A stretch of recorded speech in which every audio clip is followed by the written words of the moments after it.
Good morning everyone, শুভ সকাল বন্ধুরা সবাইকে। এই দেখুন আমার আগলে নিবার একটা ভ্যারাইটি। এই গাছটা আমি খুব শখ করে কিনেছিলাম।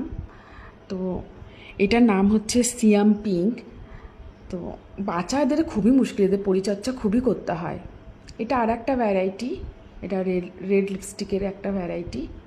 এই দেখুন চারি সাইড একটা এদের লাল রঙের বর্ডার থাকে, তাই লিপস্টিকের মতো, এই জন্য নামটা দেওয়া হয়েছে। এদের পরিচর্যা করতে খুবই কষ্টকর, কারণ এরা বাঁচে খুব কম পরিচর্যা না করলে ভালো করে। তো আমার কাছে 3-4টে একটা ভ্যারাইটি আছে। এটার নামটা আমার জানা নেই। এটা হালকা হালকা পাতার উপরে পিঙ্কিশ একটা ভাব আসে, এর জন্যে দেখতেও ভালো লাগে, কিন্তু লালটা বেশি সুন্দর। আর লালটার পরিচর্যাটাও খুব কষ্টকর, ওটা বাঁচে খুব কম, ওর খাবার টাবার দিতে হয়, খুবই কষ্টকর ওটার বাঁচানো।